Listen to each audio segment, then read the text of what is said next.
Hello, welcome to the Tuesday Peer Group's music skills presentation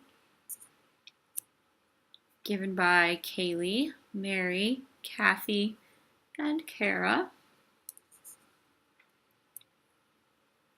Okay, so this is the voice of Mary, and I just wanted to talk about maybe some things that are getting in your way of enhancing your musical skills. Um, so thinking about why are you not just practicing not, I know we all learn songs, but why are you not taking the time to learn some basics or just improve your music skills in general? So I think the big one is that it's time consuming. I think we could also argue that aesthetics are not really what we are going for. We're looking for those non-musical outcomes. We're not trying to be performers. Sometimes it could be distracting to some folks. You could be saying, well, I'm already good enough. I'm already credentialed. I'm already through college. I just don't need to improve.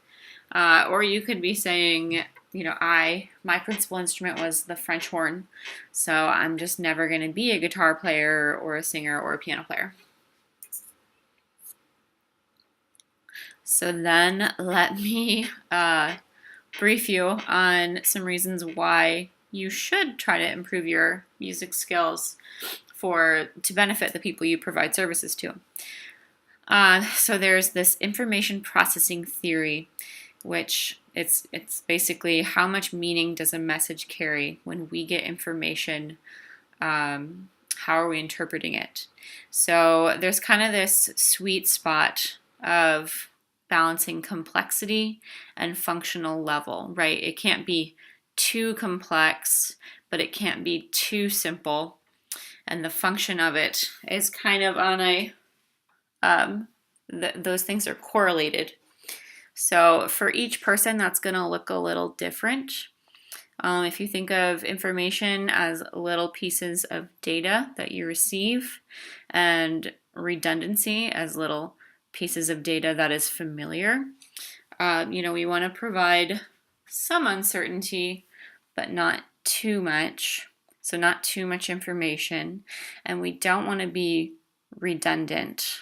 So again, we want to just find that sweet spot, balance complexity and function. And then I've also got some articles listed here, kind of all dealing with cognition and engagement. The first one, it says preferences. Sorry, it should say references. The first one is a study that was done, and the author found that the participants preferred a complex accompaniment style when they were given or they were presented with live, taped, simple, and complex.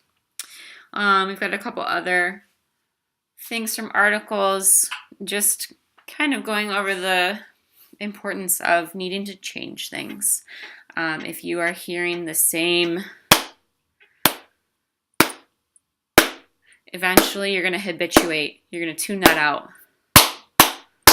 But if I did that in the middle, then you're going to reattend. You're going to be kind of preparing for something unexpected.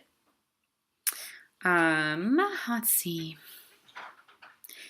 Yeah, so I know you can read those, but basically there has to be some element of the unexpected. It adds meaning to music. So we can kind of take what we know about people's experiences and expectations and bring meaning to what they're doing, meaning to the music that we're using to maintain their engagement. And then the last one I have on here, the last bullet point, is just rapport and buy-in. I think we all have kind of firsthand experiences of connecting with people because you took the time to learn something that they like and you took the time to learn it well. I think we've all started a piece of music and decided, oh, maybe I need to practice that more. And then how much better of a response do you get when you can bring it back in and you really own it and you know it very well. Okay, and then I also wanted to bring up that you can benefit from improving your musical skills as well.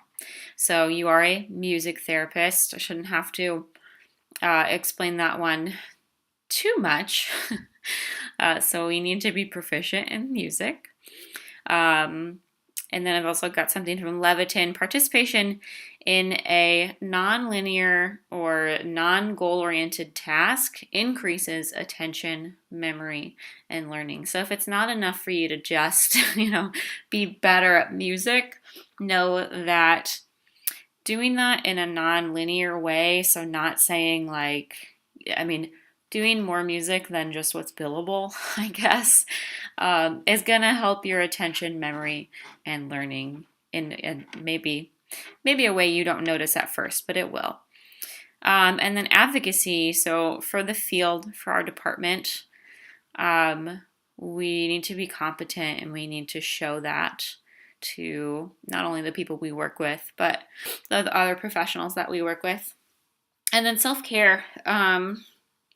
This is a field you probably went into because you wanted to, and it's probably because music was at least 50% of that. And we all know that music is just worth studying. It's a large body of knowledge that there is tons to learn about.